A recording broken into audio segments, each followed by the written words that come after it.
This podcast is brought to you by UConnect, the creator of the first all-in-one virtual career center. Scale your impact and engage more students with a platform that puts all of your career resources in one place. Hey everyone, welcome back to the Career Everywhere podcast. I'm your host, Meredith Metzger, and for this episode, I want to share a recent panel webinar I hosted about how small career services teams can make a big impact. In the webinar, I talked with Anita Brown of SUNY Empire State, Nick Edwards of Hardin-Simmons University, and Tyler Orr of Southern Virginia University. Anita leads a team of 4 now, but she was a team of 1 for over 10 years, and Nick and Tyler are both currently teams of 1. So I asked them the big question: how do you scale career services for thousands of students when you're leading a super small team? They each shared specific strategies they use, how they partner with other stakeholders on and off campus, and how they use technology, including critical infrastructure like UConnect. There was a ton of tactical, in-the-trenches information in this webinar, so I definitely wanted to make sure you all get a chance to hear the insights here on the podcast too. Hope you enjoyed the episode.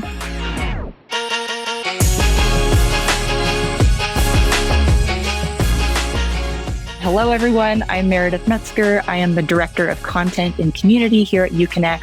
I also write our weekly Career Everywhere newsletter, manage the digital Career Everywhere community, and host and produce our Career Everywhere podcast. And for those of you who maybe aren't as familiar with UConnect, we are the creators of the first all-in-one virtual career center. Our goal is to make career services accessible to anyone, anywhere, anytime, by helping career leaders create a central hub for their resources, increase usage of those tools and technologies they already pay for, and ultimately to engage more students, regardless of their backgrounds or circumstances, especially those students who maybe can't physically come into the Career Center. So I am super excited to welcome our 3 incredible panelists today, all of whom have a lot of in-the-trenches experience with either being teams of 1 or leading very small career service teams and still making a big impact, still reaching a lot of students. So we have Anita Brown of SUNY Empire State University in New York, Nick Edwards of Hardin-Simmons University in Texas, and Tyler Orr of Southern Virginia University in Virginia. So I will let each of them introduce themselves here in just a minute. But before we do that, I do want to just quickly go over a few housekeeping items. So first, this webinar is being recorded, and we will send the recording and any additional resources to you by tomorrow. Second, please feel free to use the chat as we go to share ideas and keep the conversation going. And if you have any questions, you can drop those in the Q&A box, which you should see at the bottom of your screen. And we will leave about 10 to 15 minutes at the end of the webinar for dedicated Q&A. But, if I see a question in the question box that's particularly timely, I will do my best to work it into the conversation. I think that is everything. So I will go ahead and have our panelists introduce themselves. Anita, why don't we start with you, and then Nick, and then Tyler? Hi, everybody. Thanks for inviting me to be part of this panel, Meredith. My name is Anita Brown, and I'm the Director of Career and Experiential Learning Services at Empire State University. We are part of the SUNY system, so the State University System of New York. Our university is an online university, and we have the majority of our students are non-traditional students with an average age demographic of about 34 years old. We serve both students and alumni, and we are nearing about 18,000 students. We're just under that amount, but we're quickly approaching that number of students.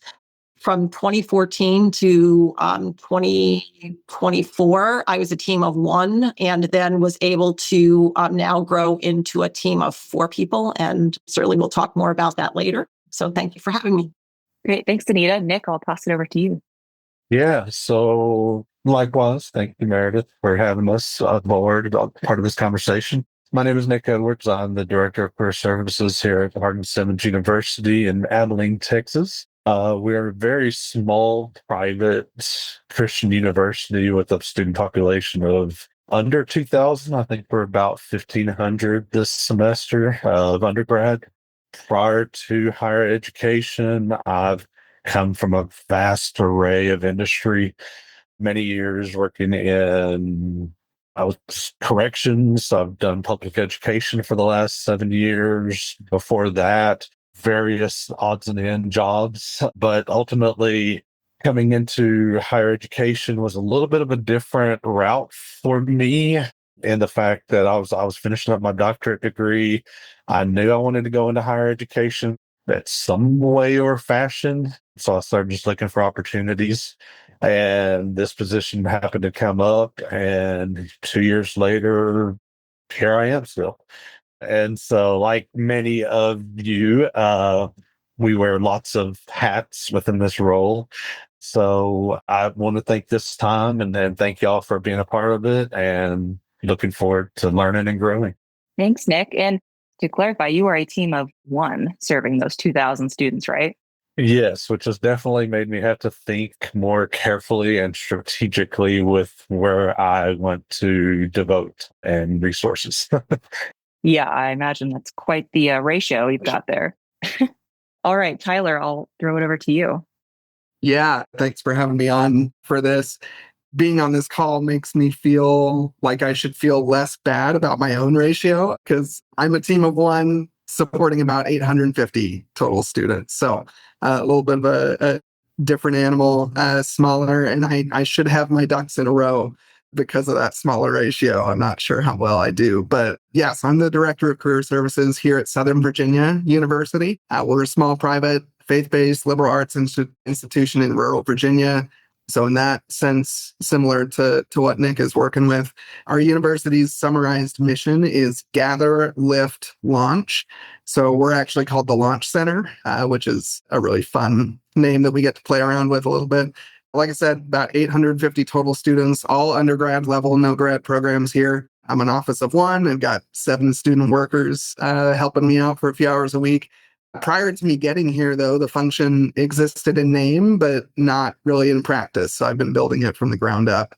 I'm far from home, both geographically and professionally. I grew up primarily in Utah, so we've swapped sides of the country. And I've got a master's in HR and an MBA, and I worked in corporate HR for a large company for a couple of years before transitioning into higher ed a little over 4 years ago at this point. I initially worked at the University of Tennessee, Knoxville, so go Vols. And I cut my teeth in career services there. Then I got here to SVU about 11 months ago.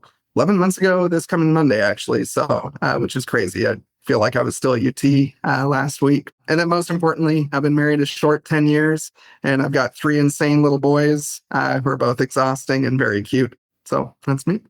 Cool. Thank you for that context, everyone. And I saw Amy post in the chat that we are in good company. She's also a team of one and just hit 2,000 students. So yeah, we're all in good company here. And I think it's great that we have such a wide variety of years of experience in career services, different professional backgrounds. I think that's the beautiful thing about career services. Everyone usually comes from a different background because there's no degree for higher ed career services.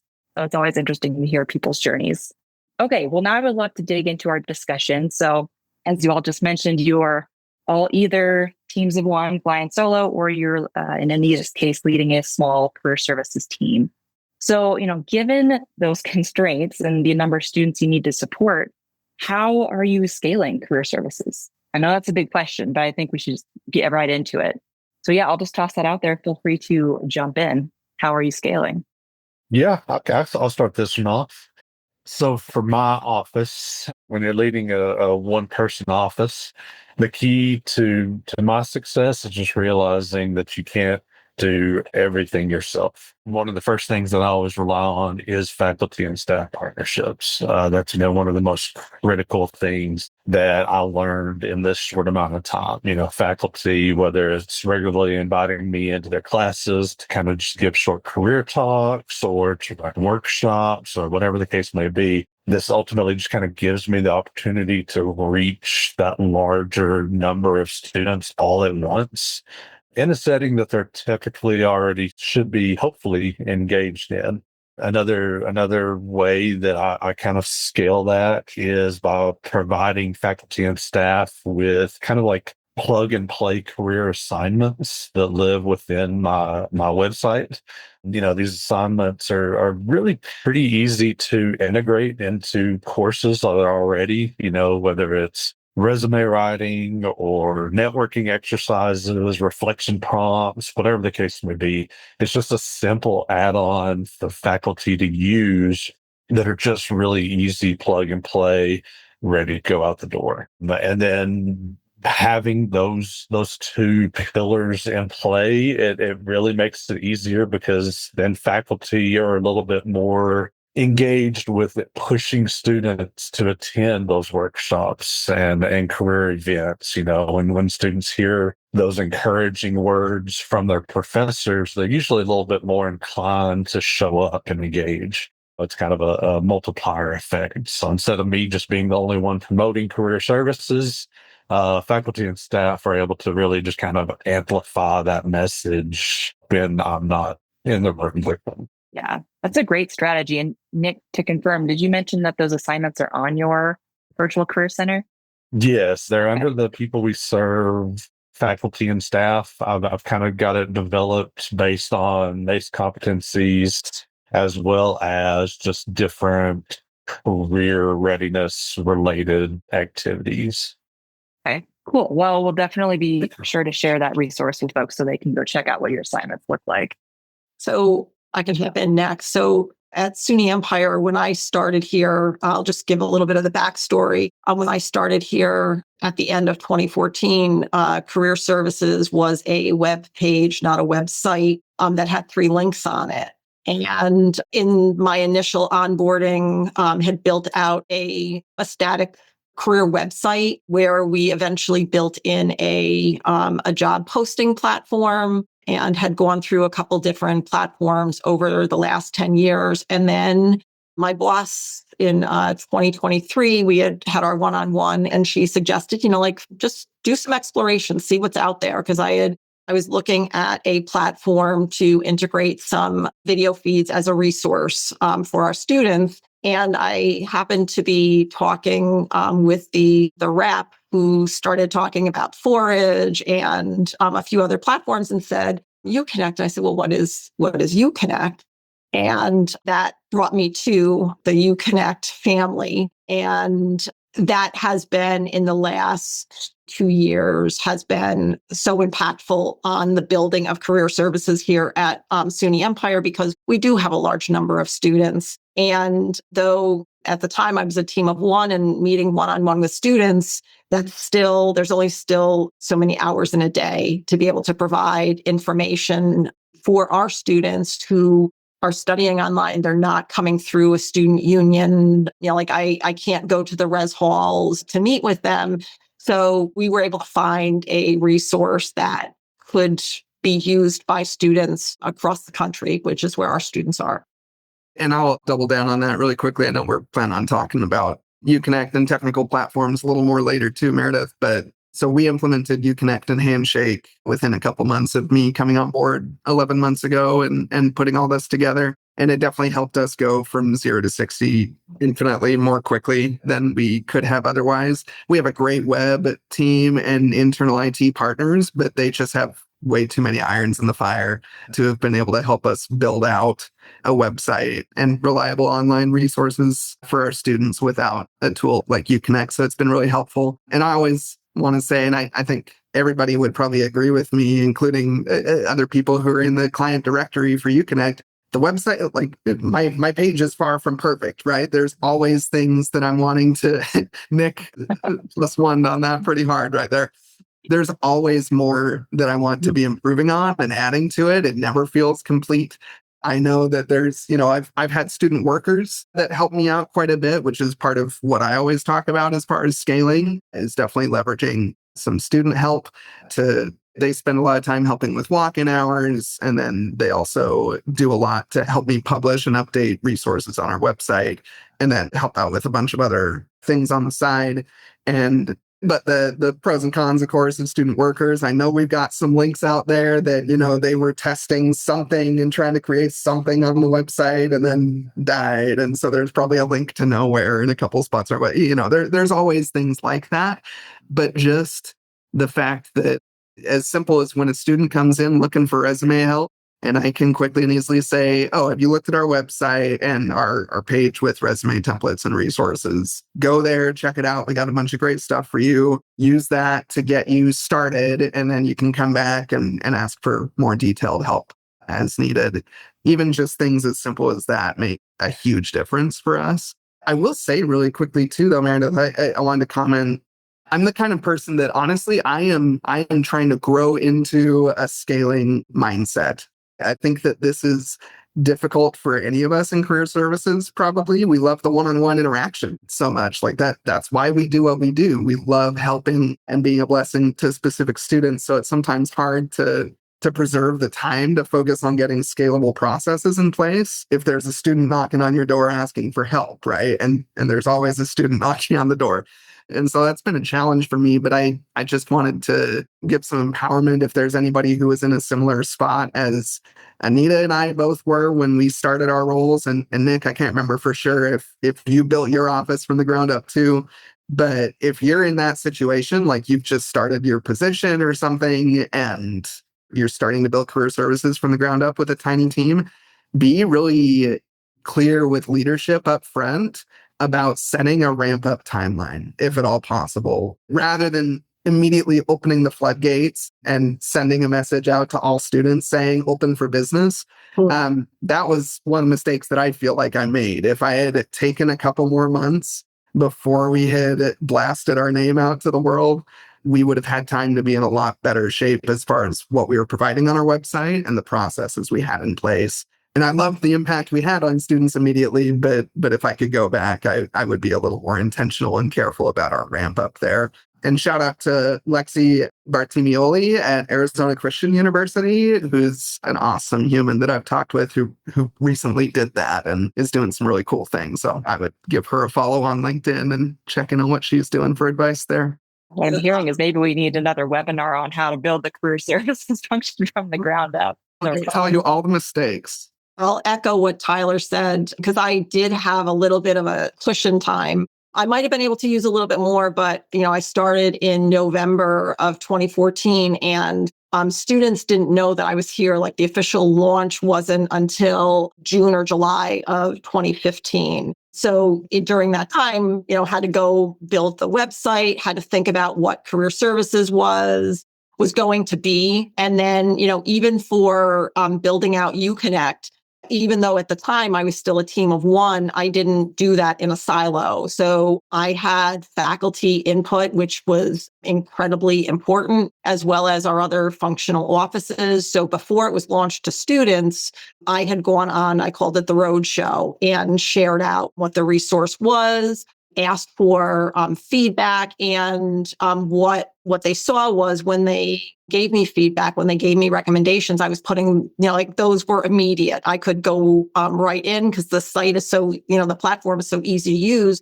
You can go in and make those changes immediately. And then the faculty and the faculty chairs were seeing that these resources were being used and they could recommend it to students. So it wasn't, again, just a career silo. It was something that was throughout our student success division and academic affairs.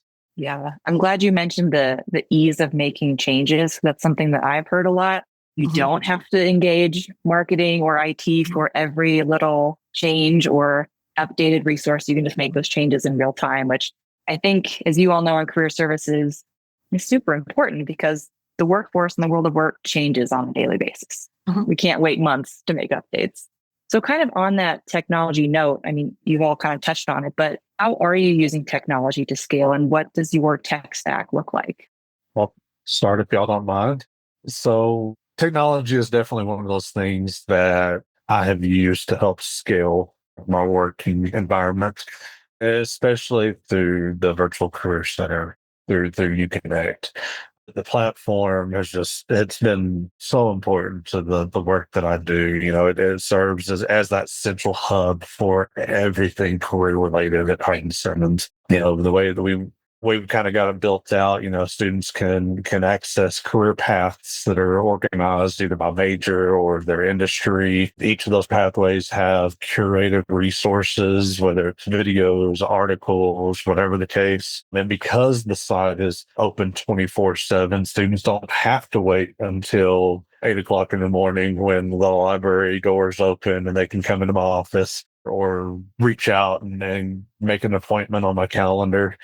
They're able to explore everything. They're able to explore what careers are out there. They're able to build skills. I've got a little new section that I've built out that helps grade skill sets. In today's world, meeting the students where they're at, and not only where they're at, but when they're there is crucial. That's the key to what we're doing. And so it doesn't matter what somebody's story is, whether it's the parent that's completing their degree virtually that needs resume advice at 2 a.m., we've got you covered. The student athlete that can't make it to the office because of practice and workouts and classes, but they need work on interview skills. We got you covered. And everyone in between, no matter the day or the website has information that's hopefully able to help them be more successful.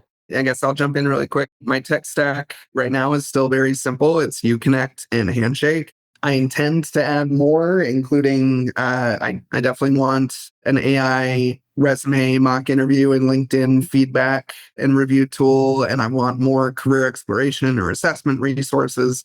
But for now, from where we started a year ago, the job and internship board, career fair and event management, first destination tracking, appointment scheduling and tracking, and email capabilities through Handshake have covered our initial biggest needs outside of what UConnect helps us with as far as the Virtual Career Center. But yeah, we've got a lot more room to grow. But again, I think those two tools have been the essentials for us in getting the ball rolling. There's some more things that UConnect does that we're the newest of the three in our use of UConnect, and so we're still figuring some things out. There's some great email newsletter, automated newsletter functionality and things like that we haven't made happen yet. So there's some other things that I think we'll be able to use to help us scale and get the word out more effectively to students about our website. Because right now, there's still the greatest awareness for students is still from those who have come in and had conversations with us, and we clearly explicitly directed them to the website for a thing like a resume template or for reviewing a page about a particular career path. So there's definitely more to come for us, but it's been a huge help. Sounds like you've got a good foundation. Anita, how about you? So we were just before joining with UConnect, we were a Handshake school, and that was our technology. And I will say that the adding UConnect has more than quadrupled the use on Handshake. I have seen we might have had 50 or 100 applications per month at the time. And now we're seeing 500, 900 applications per month. So, having that increased usage of Handshake. In addition, after we launched our career hub, we also joined on with Career Shift, which I think is a really great tool. I used it many years ago when I was at another university in the Career Center there. And I really like being able to use it as far as even doing some outreach to alumni. And I can certainly use LinkedIn, but I like the fact that I can also get email addresses, which aren't always available on LinkedIn. And then this semester, we're launching for students Focus 2 and Big Interview because we didn't have that mock interview tool. So we looked at a few different platforms. This semester, as a university, we also introduced a Spanish-speaking BBA bachelor's program. And Big Interview has a module or a component where it's entirely Spanish-speaking. So we have students at the undergraduate and graduate level, because we also have a couple certificate programs that are now Spanish-speaking certificate programs. So we wanted to have resources available for all students. And then we also use the labor market insights on UConnect, which is just ONET on steroids. I love being able to use it and share it. And each time that I'm even sharing it with our colleagues, they're like, oh my gosh, like, this just, it has so much information. Like you can drill right down to counties that someone is looking at. So that has been incredibly helpful. And then we also use LinkedIn Learning and Forage on the site. Anita, I think I need to ask you to do marketing copy for the labor market insights module. ONET on steroids. Yeah, it is. Trademarking that. I'm sorry, Nick, go ahead. Oh no, I forgot to mention the rest of my tech stack, and I apologize. I get so narrow-minded sometimes. So we too use Handshake for the job postings, career events, everything, which I love the fact that it works so well with UConnect that it just auto populates into my site without me having to really do much of anything. So I absolutely love that. As far as the resume service, we utilize a service called Skills First. I absolutely love Skills First. It not only helps students create resumes and cover letters, but they're able to do practice mock interviews and receive immediate AI-driven feedback and guidance. That's really helpful to help students independently at least start their career readiness documents before they make the initial visit to my office. So I can't say enough about that service. At one time, we did have Focus 2, and it did well enough for us, but we were wanting to kind of figure out more aptitude rather than just interest surveys. And we actually settled on a service called View Science. And it is aimed a little bit more towards the high school students, but the biggest difference is that it tests our own aptitudes and tells us not only, and it has an interest survey built in, which is amazing too, but it actually tests students' aptitudes to see if they'd even be, I don't want to say good enough, but to see if, they would even be successful in certain roles. So just having that information, you don't want a student, I always make this reference, but you don't want a student to get into their sophomore or their junior year of engineering and realize I don't like math or I'm not very good at math, because then they wasted a lot of classes. And so by having them, evaluate their own aptitudes early on and match that with careers is just, it's so important. Yeah, agreed. Well, it sounds like you all have really interesting tech stacks with a lot of breadth there. Hey friend, if you're enjoying this podcast, I think you'd really like the Career Everywhere community. The Career Everywhere community is a digital space for career leaders like you to learn from each other, collaborate, and share best practices around your work. And the best part, it's totally free to join. Join over 1,000 other career leaders and sign up today at careereverywhere.com/community.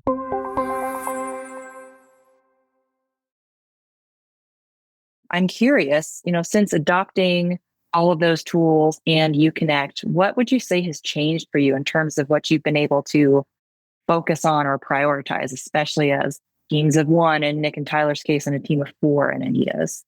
I'm the newest to UConnect, so I'll let you guys, and I started with it. So love to hear your thoughts. I will say that since joining UConnect, my approach to being able to strategize, having access to more resources, and I don't just mean the UConnect platform itself, but I've said this to Meredith numerous times. I listen to the podcast all the time.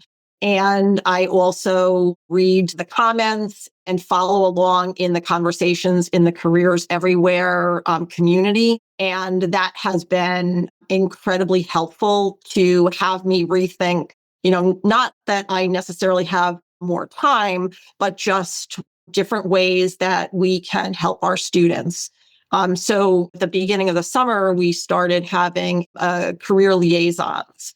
So we're part of the Student Success Division, and we have liaisons from 10 different offices, which include enrollment management as well as the Student Success Division. And we've been able to share not just share what's going on in the career office, but also thinking about how we might be able to collaborate with other offices. And some of this came about by listening to the guests on the podcast and reading the conversations in the Careers Everywhere conversations. Though our students are primarily adult students, there was assumption, I'm going to say it was my own assumption, that, all right, if we put this out there, they'll understand what it is. They'll know how to use it. And there was a guest that you had on one of your podcasts that I was listening to that talked about the welcome mat. What does the welcome mat look like? And I started thinking about what does our welcome mat look like in an online university for adult students. And so through working with our career liaisons, we developed a couple of career kits that break down the whole career process. Like, why should you be using Handshake? How can you be using Handshake? Why should you be using Focus 2? What's the advantage of practicing your interviewing skills on Big Interview? So breaking it out into like 6 steps that walk somebody through exploration, through job search. And so by joining in the UConnect community, I've been able to, I think, scale up strategizing how we can help our students and alumni. And Anita, remind me, are those the kits, your welcome mat per se, are those on your virtual career center? Not yet. So as we, everything else, before we publish something, for not necessarily publish on the Career Hub, but if we're going to create a new program or initiative, we are working within the university to get feedback.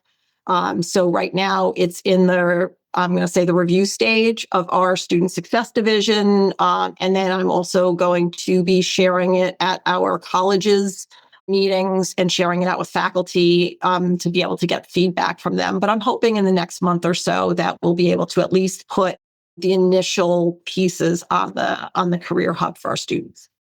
Though for Maria and Jacqueline in the chat, you'll have to wait a little bit, but she'll have those up in the next couple of months. And I'm guessing maybe you would be willing to share those in the Career Everywhere community once they're live and open to the public. So yeah, and I'm not sure who it was that talked about the welcome mat, but whoever did, thank you for that idea, because that really did help our office. Right. Nick, anything to add on your end? Don't know how I could top that. But I mean, all honesty, before we had the Uconnect platform or any of the tech stack that we have, our online presence, much like Anita was saying, was kind of hidden behind everywhere else on the university website. And when I took the position over, half the links on that one page were down, half of them didn't work. Unfortunately, the information just wasn't available or actionable for students. And so during that time, a significant portion of my job was more reactive. It was more answering repeated questions via email, sending piecemeal resources, walking students step by step through processes that weren't at the time clearly documented. And, it's very time consuming. And it kind of limited my ability to kind of focus on the bigger picture items. But thankfully, since implementing the UConnect and Skills First and such, the experience has changed just dramatically for not only my students, but myself. My students are now coming to the appointments and the interactions that we're having. They're more prepared, instead of just asking the general, what can I do with this major kind of thing?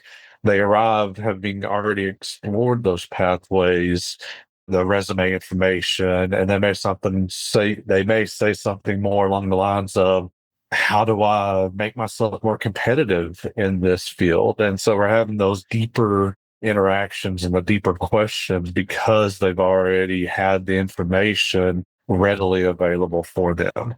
Even students who might not have ever walked into career services ever during their 4 or 6, whatever years, and at Hardin-Simmons, they're at least more actively interacting and having those resources available to potentially make that difference in their lives.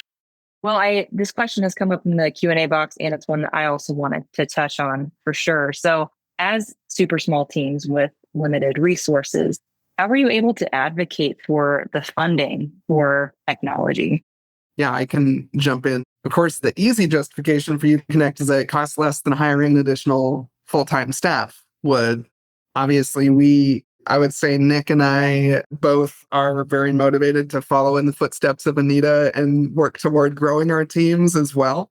But in the interim, a decent justification for any of these tech tools is the impact, of course, that they'll have as opposed to having to hire somebody additional right now. So those numbers obviously are fairly easy to communicate. But when I was advocating for these tools when I first came on, thing one, I was very clear about taking, of course, pulling from some of the content and resources, marketing collateral from UConnect and Handshake to help our leaders understand.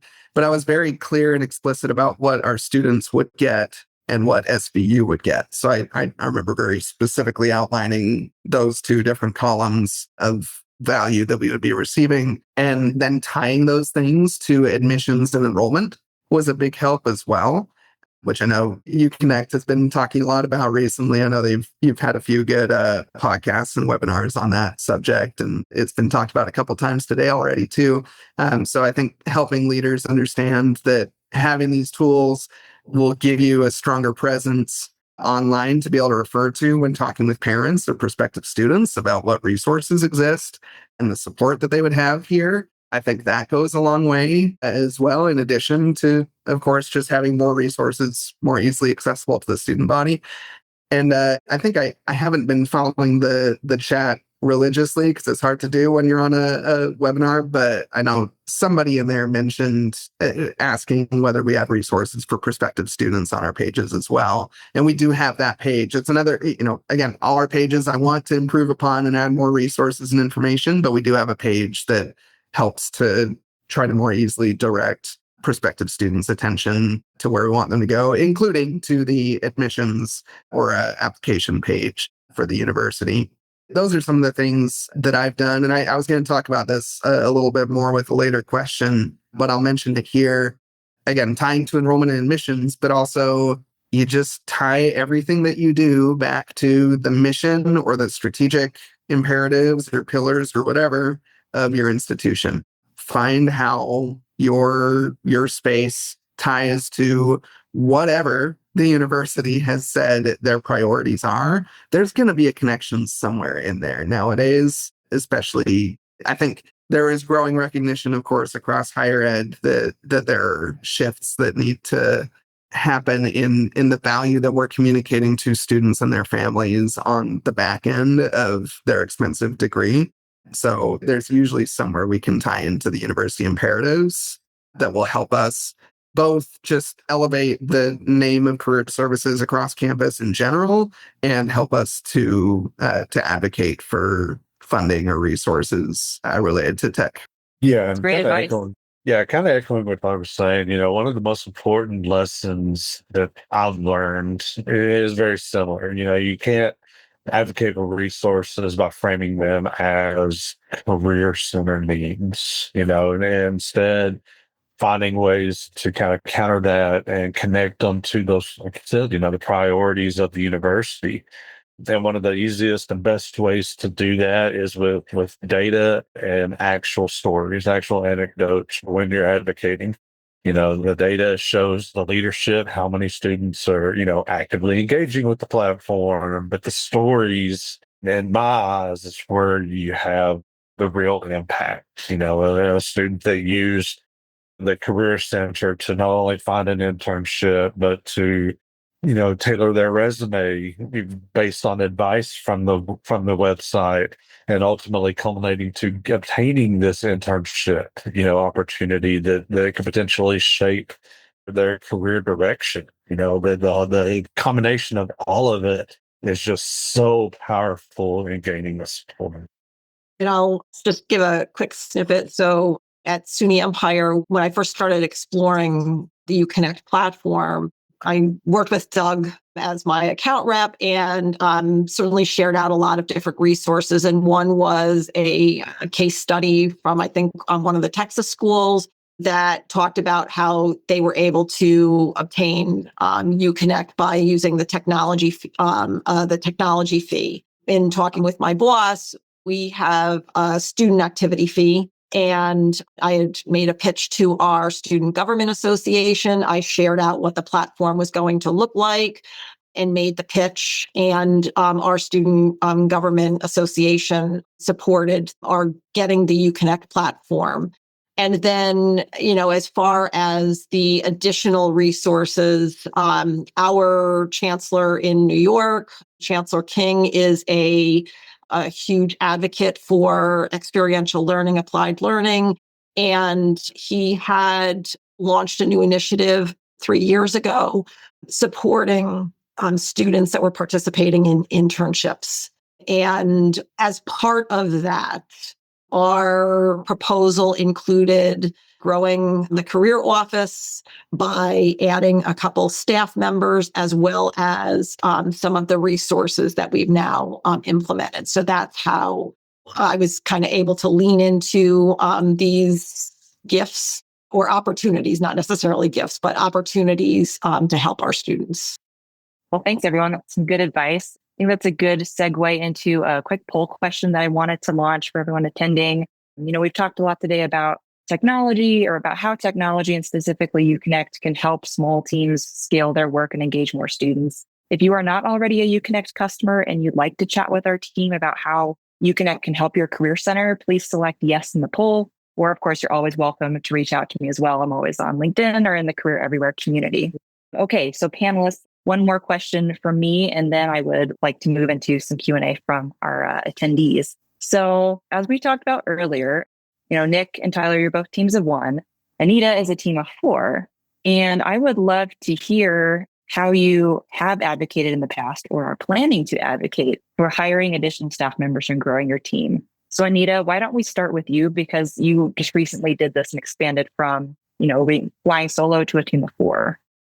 So like I mentioned, we were able to obtain the funding through our state university system for our initial growth. And by using the UConnect platform, we have been able to really look at data, and data can tell stories. So, as I look at other ways that we can grow, either by technology resources and or people, as our student population grows, so will the need to help support them.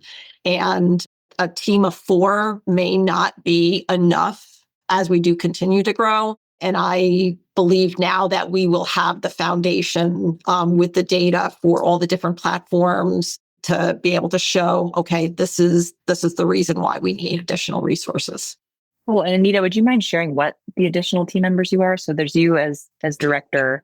And then we have an assistant director, we have an internship coordinator, and we have a military and veteran career advisor. SUNY Empire has the largest number of veteran and military. We're the largest serving SUNY university for the veteran and military population. Okay, cool. That makes sense. Nick and Tyler, so you're both teams of 1. I'm curious about any plans or efforts you've got coming down the pike for hiring additional staff members or growing your team. I wish I did. I mean, obviously, yes, looking ahead, I would love to expand the team. I'd love to, get that outreach even larger across, to every student on campus. It would definitely have to be gradual, whether it's starting with peer mentors or student workers, which I don't even have student workers for. And then potentially, upgrade that to, graduate assistants or whatever the case, and then eventually advocate for more professional staff. But it definitely seems that this is the only office that has a team of 1 on campus. But I can't complain. I mean, I do what I can with what I can and provide the best service that I potentially can for those students. Yeah. So I actually did already have the go ahead to hire somebody else underneath me. And then they paused hiring across the university for a couple months to kind of get some other ducks in a row. But I think there were a few different things that I was doing that helped with it. One was I do think it was influential that I applied for a grant here in Virginia and received that grant and have some great plans going forward for how we're leveraging that. And it's from a state, it's from the state. And so there's obviously some significant reporting coming along with that, but there's a lot of great resources and accountability too on our university to leverage those grant resources effectively to help our students out.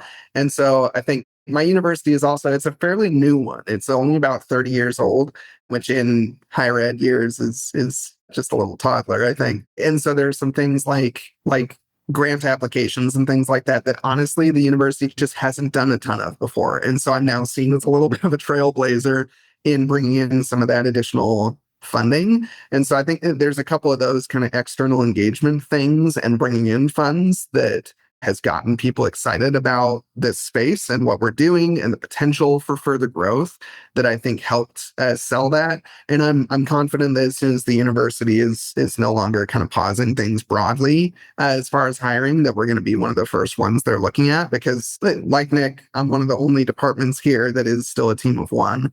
And I think they see the need for it. The other thing I was going to talk about is just consistently listen to podcasts, read books, consume articles, and share those with your partners across campus that are relevant to their spaces, but that also, help influence about the importance of experiential learning and the importance in the marketplace today of demonstrating solid outcomes and things like that. And I think along with that, kind of an underlying principle there is relationship building and finding ways to give back around campus so that you've got a bunch of advocates in the room for you, even when you're not there. And so whether that's finding ways to help support events that other offices are putting on, or whether that's, volunteering your time or consistently referring students over to these other departments to help them feel like you're a true partner and to start over time getting a sense of, oh, what else could we be doing together if they had more capacity. The other thing that I personally want to get better at is when additional work and opportunities are put on my plate, getting a lot better at saying, great, if you want me to do that, what are we taking off the plate? And helping over time build a really clear pile of things that we could be doing or that we used to be doing and no longer are because you are not supporting us in having an additional resource to help build that. So that's something I want to get better at. Right now, the strategy for me is more like look like a chicken with my head cut off, running around like crazy all the time. And hopefully that'll convince people that I need somebody else. So that's not a strategy. That needs to change. Those are my thoughts. I love that idea of creating the list of things you could be doing if only you had a person, two people, more technology, whatever. It's a good idea. Okay, well, we've got a lot of questions in only 5 minutes, so I'm going to try and be a little selective here. I wanted to ask this question from Camille. She's the Director of Employee Relations at Georgetown University School of Foreign Service. And she asked, I'm curious, how do you approach scaling programs and events, especially those with employers, as a small team? So I'm definitely not there, Colleen, but one of the things that I want to work on is better leveraging student workers to help me with these things. We need a much clearer process for me to be able to hand off, have the initial engagement with employers or grad programs or whoever I'm interacting with, be able to get a general sense of what we're planning on doing, and then be able to tie in a student worker that I trust to help with actually scheduling space and getting it listed on Handshake or wherever else you post events, and engaging with any faculty or staff that you also want to partner with on those events. That's one thing that I know I need some work on still to help me better scale events instead of me managing all the little details. And then scaling events here at Hardin-Simmons, I rely a lot on our deans and chairs. Most of them come from industry, so they know the people that are needing to be involved from the community standpoint. And so just relying on them and their connections, and hopefully obtaining those connections in the process as well, is definitely one of the big things that I've learned about mostly the scaling of the events, maybe not so much the programs. And SUNY Empire being an online university, we don't have that large central campus. We have locations, several locations across the state. So we have smaller job fairs, for example, that we partner with the New York State Department of Labor and work with them to promote the event. And then, as far as other ways that we engage with employers and alumni, I have a weekly series called Ask 5, where I have a career conversation asking the guest 5 questions, and they're all career-related questions. And all of those get posted on our Career Hub, and then I can share that with faculty to share with students. So it may not necessarily be like that large scale, but it is something that's manageable as well as informing. Cool. Thank you. That's super helpful. Okay, we have 1 minute left. I have one question I'm going to direct to Anita because it is for Anita. And then I think any remaining questions, what I might do is create some kind of a post in the Career Everywhere community, or we can continue this conversation. Panelists super up for it, maybe answering some questions in the comments there. But let's see, Anita, Roberta Buckberg asked, do you manage internships or do the academic departments and faculty do that? And what is your office's role in internships? So our office manages the process for non-clinical and non-teaching experiences. Students that are participating in a credit-bearing internship, we work with the faculty and the faculty chair or the department chairs on the process. We handle logistics. So we are the go-between, the liaison between the host site and the university as far as getting affiliation agreement and certificate of liability insurance. We're also the ones that track the experiences and be able to report out to our provost and the state university system. And then the faculty are the ones that are developing the learning contract. They are deciding what the academic component of the internship is. So we work together on it. Okay, cool. Thank you for answering that one. All right, we are right at the end of the webinar here, at the end of the hour. So thank you very much, Anita, Nick, and Tyler, for sharing your time and your wisdom today. This was really helpful. I don't know if you've seen the chat blowing up over here, but a lot of folks are thanking you. And just thank you everyone who took the time to join today. Again, we recorded this. We'll send the recording and any resources that were mentioned today to you all by tomorrow. So thank you again and hope everyone has a great rest of your week.